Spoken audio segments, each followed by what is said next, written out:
Mais que deviennent les feuilles mortes tombées sur la chaussée? À Metz, une dizaine d'agents municipaux s'attellent à les ramasser sur les 750 km de voirie que compte l'agglomération. Des tonnes de feuilles ramassées et ensuite revalorisées. René Elkaïm et Pascal Thine ont suivi leur parcours. C'est un rituel qui court de septembre à la fin du mois de janvier. Des camions de la ville de Metz qui chaque jour arrivent dans ce centre de revalorisation des déchets, ici à Louvigny, et ils viennent pour cela. Plusieurs tonnes de feuilles, ramassées sur les 750 km de chaussée de la ville de Metz, sont ainsi déversées pendant des mois.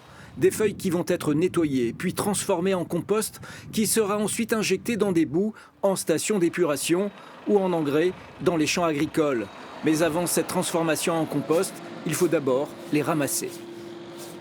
Pour les ramasser, il y a bien sûr la méthode traditionnelle, mais lorsque l'on récolte 700 tonnes de feuilles par an, d'autres moyens sont nécessaires.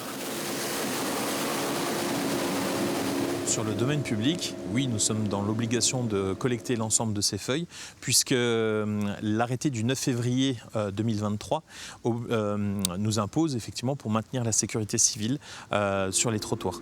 Comme le verglas, les feuilles peuvent être très glissantes en hiver, notamment en automne et en hiver, quand elles sont mouillées sur des trottoirs, lorsqu'elles se compactent en masse sur un certain endroit, elles peuvent devenir glissantes. Donc c'est une obligation pour maintenir la sécurité. Elles s'agglutinent au niveau des avaloirs et elles se retrouvent effectivement bloquées lors de fortes précipitations. Elles peuvent bloquer les écoulements des eaux, qui représentent un danger.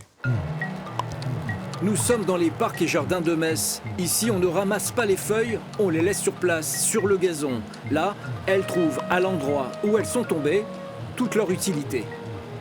En forêt, on n'évacue pas les feuilles, donc elles se décomposent naturellement. Alors, l'humidité et puis le fait que ça soit plus sombre dans une forêt, ça fait que l'humus se décompose bien plus rapidement et le processus est plus important qu'en ville où on a beaucoup d'espaces artificialisés. Mais l'idée, c'est vraiment d'accélérer ça au niveau de la ville. Et donc, le fait de tondre ces feuilles, ça permet d'aller plus vite parce qu'on les déchiquette et puis du coup, les micro-organismes n'ont plus qu'à travailler dessus. Un peu plus loin, les feuilles sont ici soufflées, puis regroupées pour être ensuite aspirées. Elles pourraient aussi rester sur place, mais là, un autre choix est à l'œuvre. On aspire les feuilles, car certains endroits, on n'arrive pas à passer avec la grosse tondeuse, donc c'est pas évident.